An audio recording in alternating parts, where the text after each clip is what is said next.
Live from the Business RadioX studio inside Renaissance Bank, the bank that specializes in understanding you. It's time for North Fulton Business Radio.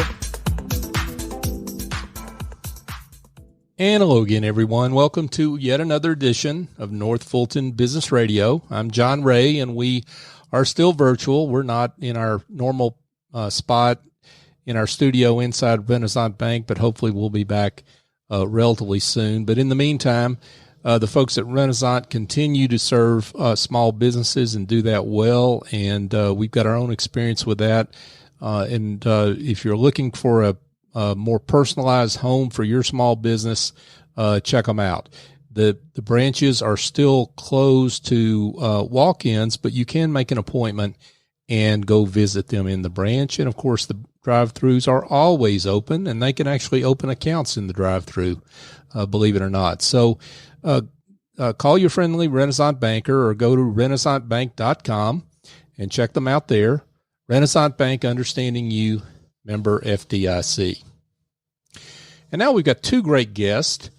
We've got Melanie McGriff from Kids Creek Therapy and Bradley Carroll from Frazier Deeter, a great CPA firm. But first, I want to start with Melanie McGriff, and she's an owner and speech pathologist with Kids Creek Therapy. Melanie, welcome. Hey, John. Thank you. Great to have you on. And I appreciate you having me. Yeah, it's and I can already tell you do some awesome work, but tell folks how you serve the community. Thank you so much. Sure. So Kids Creek has been in serving the children and families of North Atlanta. Specifically, we're located in the Swanee area, and we do speech, occupational, and physical therapy with a lot of specialties under those three umbrellas. And we really focus on serving the family as a whole with the children that we work with. So we work with children who may have special needs, have some specific diagnoses, as well as children who may just be developmentally behind and need some support in reaching toward the goals and getting closer to the milestones that they should be at. And we like to work real close with the moms, the dads, the families, the support, the caregivers, and work toward achieving the results that those children need to be functional in whatever environments that they're in, whether that's school, home, out in play. And that's the heart of what we do. Wow. A lot there to unpack, Melanie, but let's start with maybe for those that don't know what's involved with these different disciplines, whether that's speech therapy, occupational therapy, physical therapy. Maybe you can unpack those a little bit for those that don't know what's involved with those disciplines. Sure. So speech therapy has a lot of different facets to it. So it can be children who are delayed in saying certain sounds correctly, or maybe they have a motor speech difficulty that their body just doesn't allow them to produce certain sounds. And speech therapists are the specialists in equipping them to be able to achieve that as a goal so that they can be understood. So some children may have so many speech errors that you can't understand what they say at all. Another part of speech therapy is to work on language development. So there are children who are behind some of the normal language skills that are achieved. So we expect children to be able to listen and follow directions at a certain age, to be able to follow classroom rules because they've heard it one time. But if you have an issue in processing that information, those basic things that we just expect children to do can be difficult. So therapists also work, the speech therapists also work on that.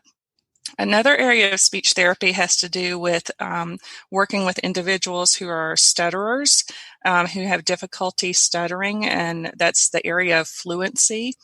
And then one more area is in voice. So there are voice professionals who work specifically on vocal techniques, how not to be a vocal abuser because you can damage your vocal cords. So Kids Creek really focuses a lot on, as far as speech therapy, on the first 3 areas. So of speech, of the language, and of the fluency. And then one other specialty that we have in there also that is the area of speech therapist has to do with feeding issues. So we work with a lot of children who have feeding disorders that are really, it's definite feeding problems in the way that they eat, or the lack of foods that they will tolerate. And then our other 2 specialties are OT and PT. So occupational therapy. You might be wondering why an occupational therapist would be necessary for a child, since they don't have an occupation, but they do. An occupational therapist works with a child on their occupation, which is play. So if a child can't play, then that child needs some joy in their life to be able to interact and play well with their peers, and also to do that at school as well. So our OTs are experts in how a child can play. And with that, they are the experts at fine motor skills. So they understand how to work with children on handwriting, tying shoes, and they are also our sensory experts. So all of us process sensory information differently in those environments that we consider our work and play, and they are the ones who help them to understand how to process that information without it overwhelming or underwhelming them. And then our physical therapists are the gross motor experts. So they're the ones who work with our kids on the running, the jumping, the climbing, and all of those fun things that kids do. And on the small side of that, I say small side, the baby side of that is our PTs are the ones who work with moms and newborns around a diagnosis called torticollis, where babies don't move their head the correct way. And so that's where PT stretches from birth all the way up to adulthood, actually. So that's a lot to unpack, but that's in general, that is our shebang. That's all that we do. That is, wow. I thought we were going to have to go to part 2 of the show here. You might, I know. Wow. That's very, I say that because I'm impressed with how I guess the wide breadth of offerings and help that you give folks. How I know this is a long answer to and could be different for all the different issues that you discussed. How do I know when I need to engage you versus, hey, my child is just a little bit behind, right? Or maybe just, lagging in a few areas. I mean, how do I know? Do I get referred by a physician, or how does that work? Oh, that's a great question. So a lot of our patients do come to see us as a result of having talked to their pediatrician at their child's well visits. And pediatricians go through a checklist of developmental milestones to check with the parent to see kind of where their kids are in the development. A lot of times, though, we have moms who call and go, you know what, my mom gut is telling me something's not right. And we try to really encourage those moms to listen to the mom gut and to kind of let us come alongside them and just see, what is it that you're concerned about? Where, let us as the developmental experts tell you where they should be or what they need to be working on. There are a lot of resources, including information on our website about certain developmental milestones children should be reaching at certain ages, and that's a good place to start for parents. The other thing that we've been doing for several years that's been really great, I think, for our community is we do free consultations with parents. So if that mom calls in and she's just not sure what to do, then we're going to put her on the phone with one of our licensed experts so that she can talk through her concerns, and then we can provide them with either things they need to do at home just to help out their child, or to give them the guidance that, hey, maybe we do need to do an evaluation so that we can figure out where their child really is functioning at this time. Now, Melanie, you own your practice there, as I understand it, with your husband, Mm-hmm. Shane. So let's shout out to Shane real quick. Yeah. And yeah. And you've been in business for how long now? For 16 years. Wow. So we're on sweet 16 in the middle of COVID. Yeah. Congratulations on that. Right. Yeah. So making the jump from being, you've been obviously in practice for a long time, but then you decided to go into business for yourself. Talk about making that jump, and we'll talk about the near term in a minute, but talk about some of the highs and lows over those 16 years. Yeah, so I started my career in the public school system. So for 8 years, I was a school speech therapist and absolutely loved that. And then motherhood was brought into our life. And so that changes a lot about the dynamics of which way you want your career to go. So I took some time off for a while just to be mom, and then started doing some contract work through early intervention services. So I would see babies in their homes with the parents. And then I transitioned to a private practice, going into a clinic to work with OTs and PTs and speech, and really fell in love with that environment. And it was out of that I knew, having talked to another friend of mine, that this was something that we could do. And we knew how we wanted our heart in our business to be. And so we started that out and really did not anticipate it being more than just a cute little speech practice and something that, we just enjoyed doing. And we had such a big demand in our immediate community here when we first opened that we had to decide if we were going to grow bigger or not. And so we decided to take a big leap of faith and got a much bigger space, added staff, and the people kept coming. And so that's kind of been our story of where we've been. And then that led to, after 13 some odd years being in our last location, that we moved in December of 2019 to a brand new location. Just across the street from where we were, but we're excited to be in an all brand new space. Let's get that out. We'll do this again at the end of the show, but for those that can't wait, tell them exactly where you are. So we are located directly on Johns Creek Parkway. Much to my delight, we are just a quarter mile down from Quick Trip. So, okay, there you go. And Chick-fil-A. Okay, awesome.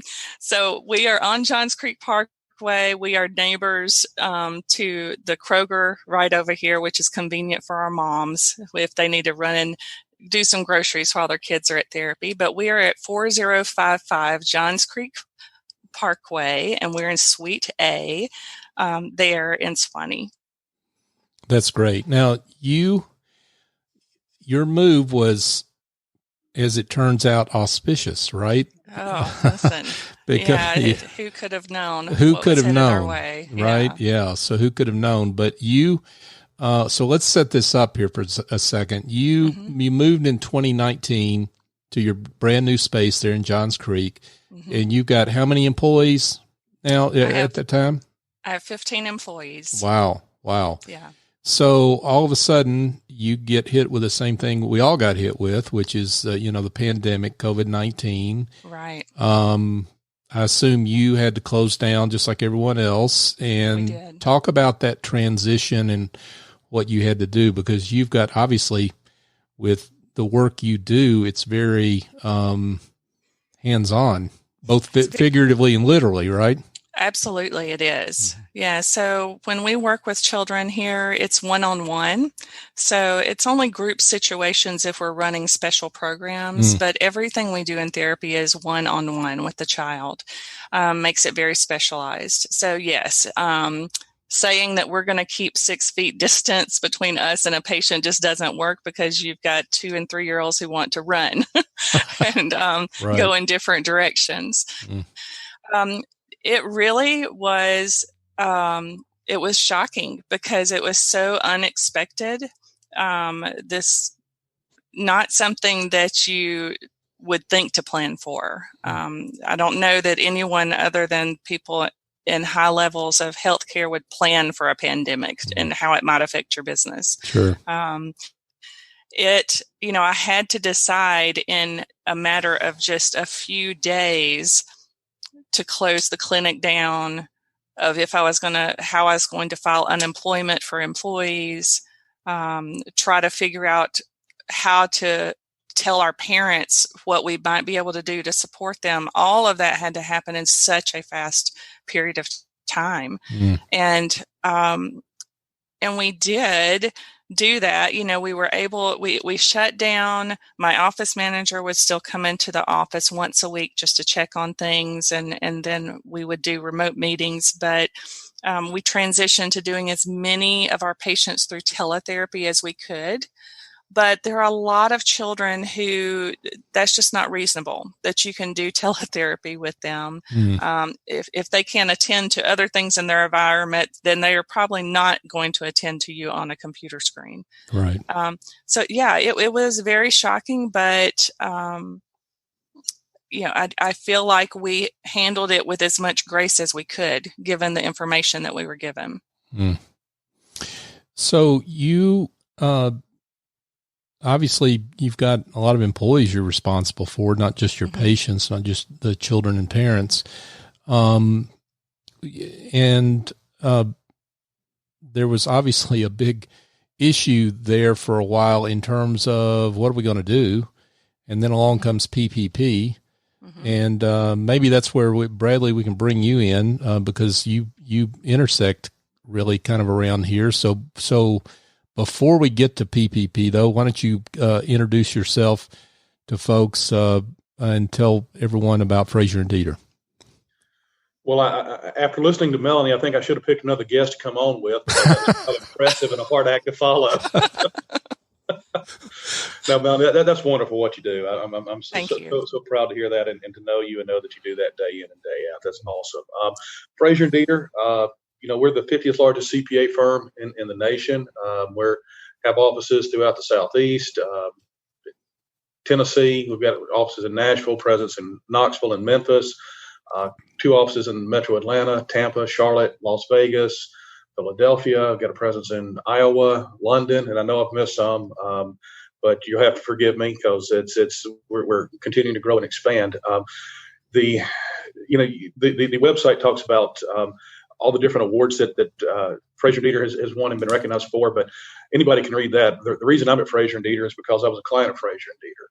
And when my bank got acquired, where I was the chief audit executive, I had used Frazier and Deeter to help do some co-sourced audit work with me. And I knew the people, liked the people. It was a great opportunity. It kind of reminds me of the old commercial, and I'm going to date myself here, but there was a businessman who was so impressed with a razor company that he was on there on the commercial talking about, I was so impressed with the company or the razor, I bought the company. Well, I didn't buy the company, but I joined the company because I was so impressed with them. So it was just it was the people I wanted to work with. So that's the best endorsement I can give Frazier and Deeter is that I had a handful of opportunities when the bank was purchased, and this is where I wanted to be. So it's a great firm, great people, and really enjoying myself here. People think CPA firms, they really think 2 things, especially business owners. That's taxes and financial statements. And absolutely, that's where we've got a lot of people throughout our locations doing that. But I'm in our risk advisory group that we call our process, risk, and governance. And I'm the practice lead for our financial institutions practice. So that's how I got into PPP is when we started looking at this back in actually late March, very early April. It was this is something that our clients are going to need to know about.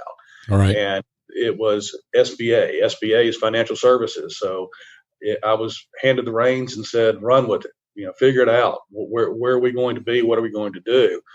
And very early on, talking to some of the bankers that I knew and just based on what I knew about banking, we decided to stay out of the application process. The application process was a 1-page application with 1 page of certifications. Banks make loans every day, take applications every day. We figured they had it under control, and with it being really a 1-page application and payroll companies really helping to support the calculations needed, we just didn't see that there was a value add for Frazier and Deeter in that front end process. So back in early April, we started focusing on the forgiveness portion of it. And I can talk to you for a long time about the forgiveness, and I'll wait to get some questions on it so I can tell you just what you want to know rather than everything that I know about that. Sure. That thing is changing and developing. The president signed the PPP Flexibility Act last week, which changed a lot of things for a lot of borrowers. Right. Yesterday, there was a joint announcement between Treasury and SBA that modified something that was passed last week. So it's in constant change, and there's some very broad strokes with the headlines that look really good. But when you get into the news story and find out the details behind the headlines, there's some things you really got to pay attention to. And I'll probably say this, with Melanie talking earlier about all of the languages and the words and the speech and everything, I'm sure that she just would love to get a hold of my Southern accent at times and just try to straighten that out for me. Yeah. Well, she may need to get a hold of both of us actually, but anyway, we'll let that go. She's got other more worthy patients to work on than you and me, Bradley. So, that's right. So I'd like to talk about kind of how the two of y'all intersected, because I mean, you're not, you work with institutions as clients, Bradley. So those are your clients, not really individuals and small businesses per se.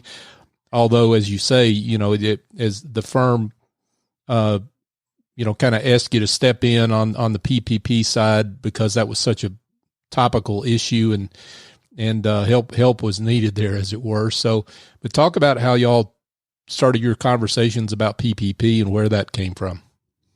Yeah. So as I started digging into this and researching it, Melanie and I attend church together. We go to Peachtree Corners Baptist, and we're in the same Sunday school class. And just thought of her and Shane and reached out and said, "Hey, are y'all following this PPP? Are y'all applying for this? Is this a good fit for y'all?" And it was just simple as making an introduction to them to the concept, and they researched it and went from there. But it was just reaching out to people I knew as I was doing it for the firm and for the firm's clients, and getting prepared for that. It was also just, like I said, just people I knew that knew it could help. Yeah, maybe, and Melanie, what was as you kind of got into it, I mean, how did you see that program and how does it fit for you? Yeah, so the great thing was that Brad was gracious to point us in the right direction to some local banks that we could consider who were participating. Mm-hmm. That's, because not all of the banks rolled up their sleeves to jump into this. Right. But we were very glad to have found a local bank that was a smaller bank to work with, because as I learned later from some of my professional peers who went with really large organizations and banks, they had a much more difficult time actually through the process.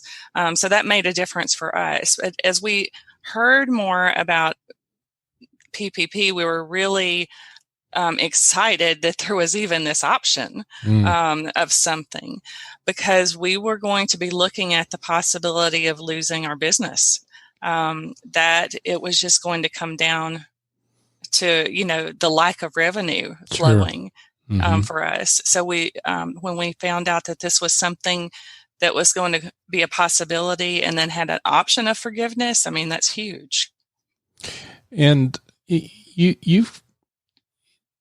we're not averse to you shouting out the smaller bank that you used if you wish to do that. So if you want to give them kudos, feel free, because that's what we're here for. That's fine. Yeah. So we're working with Vinings Bank over in Alpharetta. Awesome. Have had really great support from them. And we're really impressed with their attention to the details and getting us through the process. A big shout out to Vinings Bank in Alpharetta. And those, I know some of those folks over there, and they're terrific. So what? So obviously, there's been so many rules changes. I mean, Bradley mentioned the follow-on legislation that just got passed, but the rules changes alone have been kind of dizzying.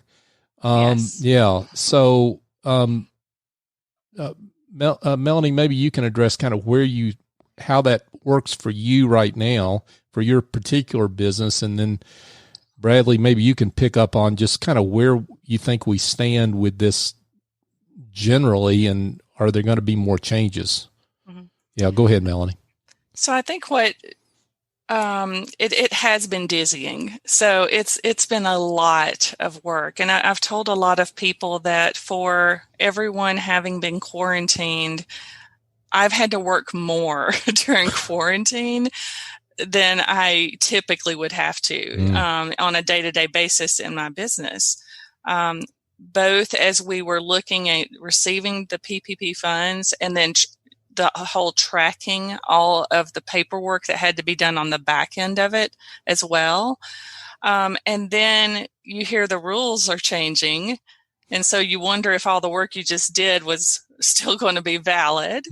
And while I understand that the government is trying to still make the modifications as they can to make it the most beneficial for the wide reach of people who are receiving it, it's still frustrating that, you find out, in the last couple of weeks, well, it's not 8 weeks you've got to turn around. It's now 24 weeks. And we're like, oh, well, we're on our 8-week plan and that's it for us. So had we known sooner, we could have stretched it out. We could have helped it to benefit the business more, but now that's not an option. So, it's one of those give and take things. You understand that it couldn't have all been perfect from the start. I just wish somebody, whoever the somebody is, might have given a little more guidance to say, hey, there might be still some changes coming around the corner. Sure. And it's not something that the banks would have known themselves either. Yeah. I mean, the banks didn't go into 2020 thinking they were going to be processing, $2 trillion worth of loans or whatever it was. Yeah, for sure. And it's amazing what the industry did in such a short period of time. But, Bradley, I mean, how do you see the rules as they stand today? Obviously, there's been some changes in terms of the forgiveness, the qualifications for forgiveness. How do you see that with the new legislation and maybe forthcoming rules changes or modifications? So I guess we probably need to start from what it was. Sure. As Melanie mentioned, there was an 8-week covered period, and there were tons of questions around that, and we kept getting closer and closer and closer and closer to forgiveness. I mean, this week started the 8-week period for some people, and we didn't get the 24-week extension until last Friday. So, I mean, right up to the last minute, people had planned for 8 weeks, and there was a 75-25 split, which means that 75% of your funds had to be spent on payroll and a maximum of 25% on the non-payroll covered expenses. So people were planning, I have to hit 75% for payroll over 8 weeks. Well, how do I do that? Well, one of the things that I mentioned earlier was that we started looking at forgiveness very early. And so we developed a proprietary in-house modeling system that we have helped some clients of ours take some of their reference period data, some of their projected 8-week period data, and help them project out if they were going to hit forgiveness, if they were going to have any headcount reduction. So that was our first service offering was on the front end to help you achieve your maximum forgiveness. Well, the PPP-FA, which is the Payroll Protection Program Flexibility Act, was passed last week. And what it did is it changed the 8-week to a 24-week runway. So now you have more time to use those funds.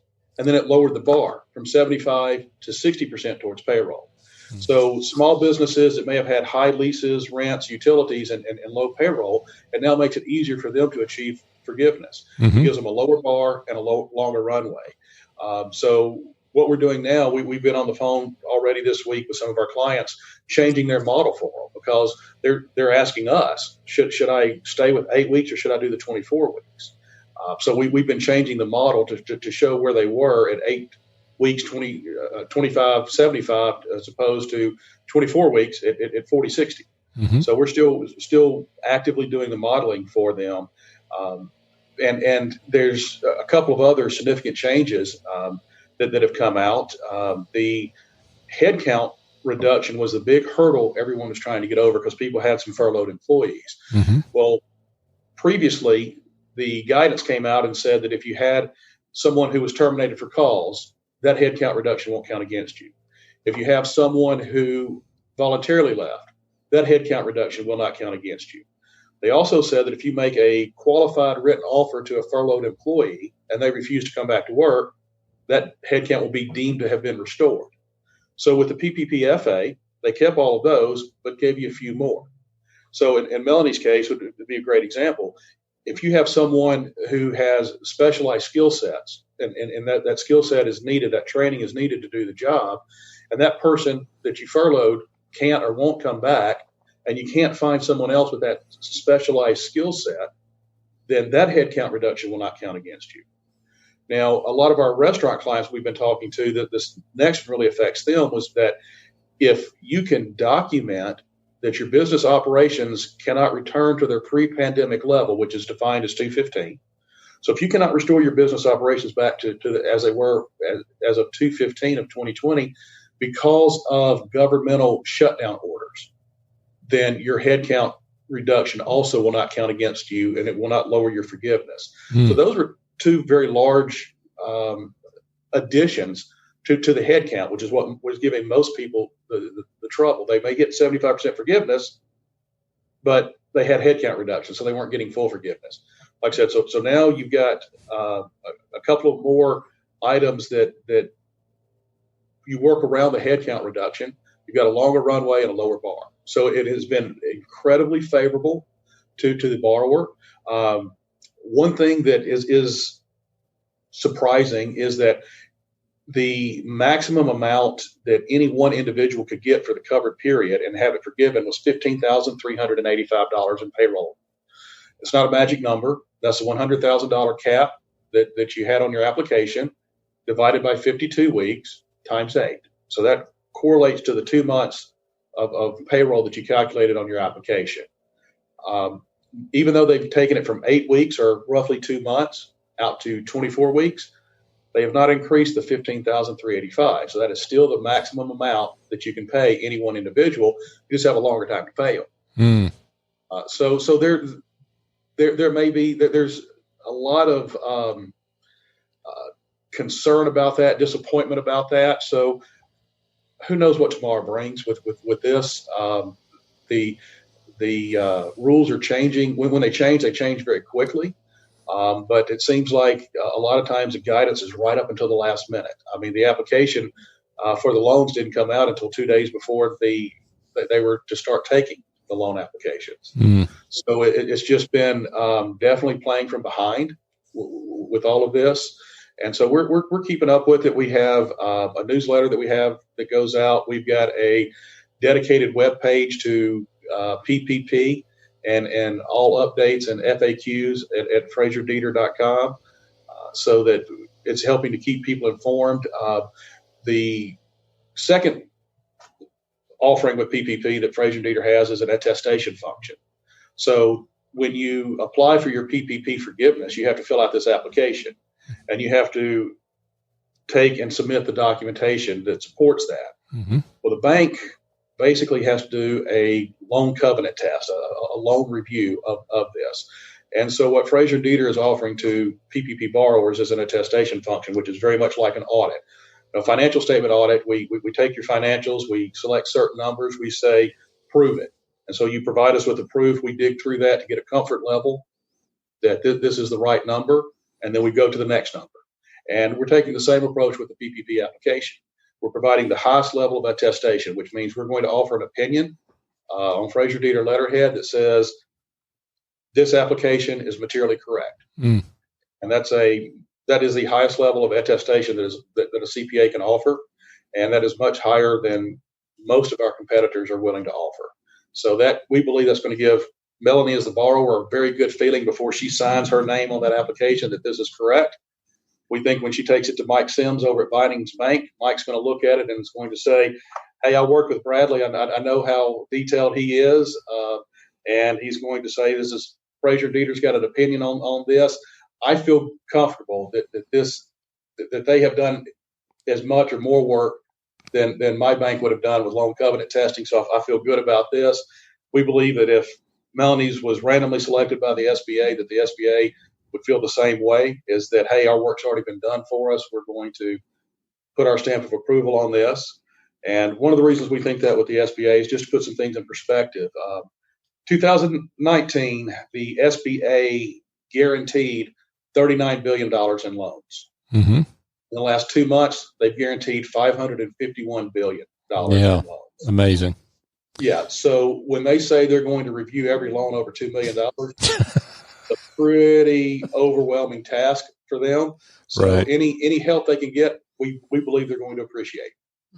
Now, Melanie, I'm curious about obviously it's conjecture, but I'm my eyes have rolled back in my head listening to all the changes Bradley just outlined. Yeah. It's amazing. What does it look like for you if you don't have this help to get from here to there? Because I know it's conjecture because you've got it. But what does that look like for you? Because this is just maddening in a way, right? Right.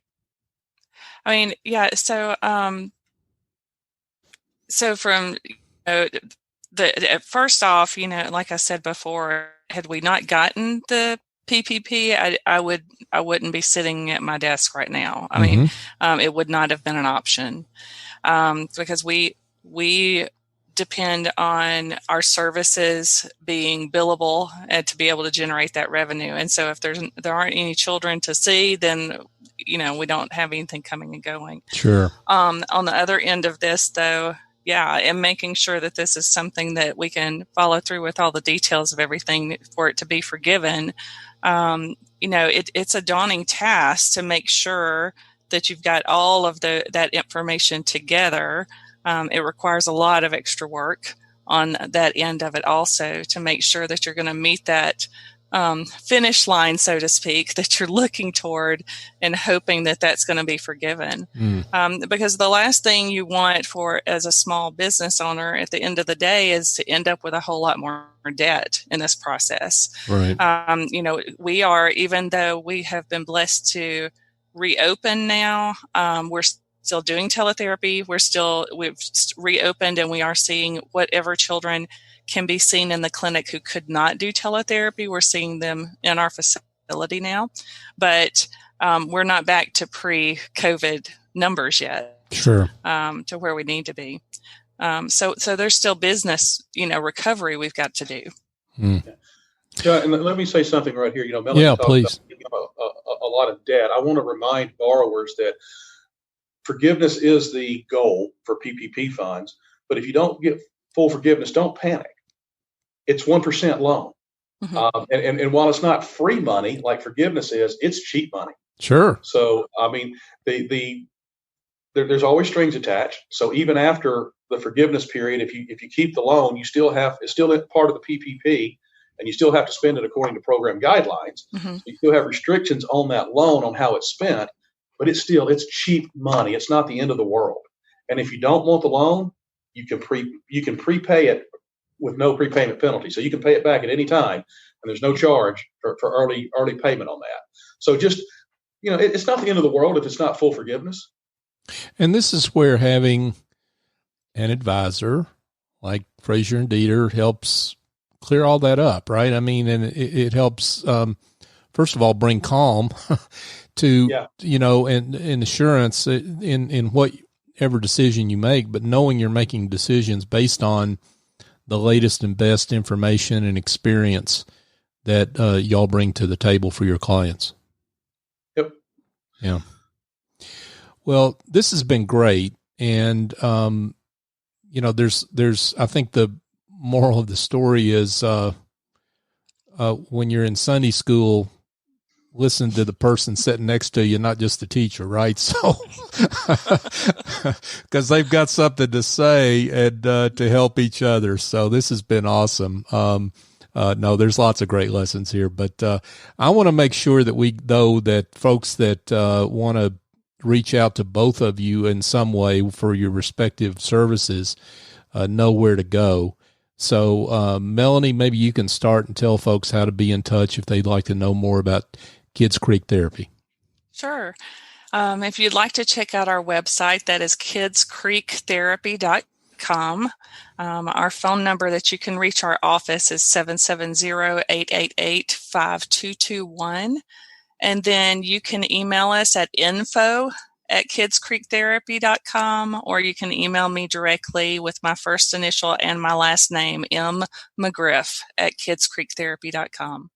Awesome. Bradley. Yeah, FrazierDeeter.com. That's FrazierDeeter.com. We have been so involved in PPP. In order to keep my email straight, we set up a specific email account, ppp.info@FrazierDeeter.com. So that's one way to reach me and the PPP team. We know what it's specifically about when it comes to that email address. And so either myself or somebody on our PPP team will get back to you and talk you through what our services are and what your situation is. And particularly the PPP forgiveness tool you mentioned that's proprietary that y'all have developed for your clients. And that's one key point people might be interested in, right?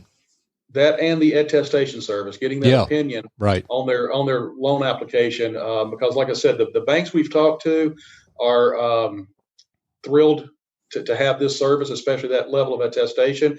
And again, I like to give perspective. The banks were pretty overwhelmed with the original application, and it was a 1-page application and 1 page of certifications. Mm-hmm. The forgiveness application is 11 pages long. Right. Yeah. A little different. So, yeah. So if you can walk in with a CPA's materially correct opinion on your application, they're not going to take the full 60 days, we believe, to forgive your application. That's going to shorten that window down for those borrowers. For certain. Wow. Well, this has been great. Melanie McGriff, owner of Kids Creek Therapy, Bradley Carroll, who's principal at Frazier Deeter. Thanks to both of you for being with us. Thank you, John. Thanks so much. Absolutely. Folks, if you've got some needs that involve, maybe you've got some bookkeeping needs to get brought up to speed, or because you need your PPP loan forgiven and you've got to have the right books, maybe something like that. Maybe you've got some outsourced administrative tasks that need to be taken care of. Well, I've got an answer for you. It involves calling Essie Escobedo, and she's the chief executive angel over at Office Angels. They've been virtual for 18 years, and they send angels in who have the talent and experience necessary to, get you out of the ditch, okay, and help really you focus on your business so they can focus on all those tedious tasks that need to be done. I know Essie personally. She does a great work. She does work for me, so she's awesome. 770-442-9246 is her phone number, or go to officeangels.us. And just a reminder, you can find this show at northfultonbusinessradio.com. But better than that, when you're now on the run and we're able to get out of our homes, you can go to your favorite podcast app, and that might be Apple, Google, Stitcher, TuneIn, Spotify, iHeartRadio. I could go on, but just search for North Fulton Business Radio, and you'll find us there. And give us a nice review if you would. It helps us get the word out on great business leaders like Melanie and Bradley. So for my guest, Melanie McGriff and Bradley Carroll, I'm John Ray. Join us next time here on North Fulton Business Radio.